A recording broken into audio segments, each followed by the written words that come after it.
করলেই লাখপতি, লাইন ধরছেন জোয়ান থেকে বুড়ো। হ্যাঁ, ঠিকই শুনেছেন, এমন অফার জীবনে একবারই আসে। বিয়ে করলেই সরকার থেকে মিলবে লাখ লাখ টাকার সুবিধা। ব্যক্তিগত খরচ তো দূরের কথা, উল্টে সরকারই দিচ্ছে ব্যবসা করার সুযোগ, যাতায়াত খরচ, এমনকি বাড়ি কেনার সুযোগও। এমন বিয়ের খবর শুনলে যে কেউই অবাক হবেন। তবে এমন অফার হাতছাড়া করেননি 31 জোড়া প্রেমিক প্রেমিকা। ঘটনাটি ইন্দোনেশিয়ার রাজধানী জাকার্তার। দেশটির ধর্ম বিষয়ক মন্ত্রণালয়ের উদ্যোগে নিকা ফেস্ট 2026 নামে আয়োজিত এক গণবিবাহ অনুষ্ঠানে একসঙ্গে বিবাহ বন্ধনে আবদ্ধ হন 31 জোড়া নবদম্পতি।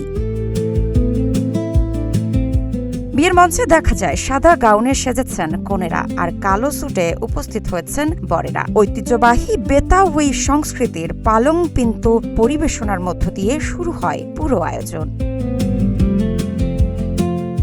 তবে এই আয়োজনের সবচেয়ে বড় আকর্ষণ ছিল সরকারের দেওয়া বিশেষ সুবিধাগুলো। অংশগ্রহণকারীদের বিয়ের সব খরচ বহন করেছে সরকার। শুধু তাই নয়, দেওয়া হয়েছে যাতায়াত ভাতা, ভাউচার, উপহার সামগ্রী এবং ভবিষ্যতে ব্যবসা শুরু করার জন্য আর্থিক সহায়তাও। পাশাপাশি রয়েছে সহজ শর্তে ও সাশ্রয়ী মূল্যে বাড়ি কেনার বিশেষ সুযোগও।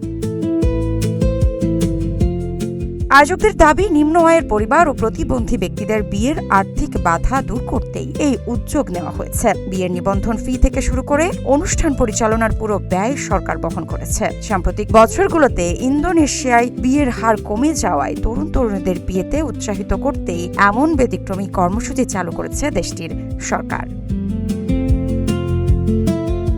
একদিকে যেখানে বিয়ের বাড়তি খরচে অনেক তরুণ তরুণী বিয়ের সিদ্ধান্ত পিছিয়ে দিচ্ছেন, অন্যদিকে ইন্দোনেশিয়া সেই সমস্যার সমাধান খুঁজছে সরকারি সহায়তার মাধ্যমে। এখন প্রশ্ন হলো, বাংলাদেশেও যদি এমন উদ্যোগ নেওয়া হয় তাহলে কি বিয়ের চিত্র বদলে যাবে?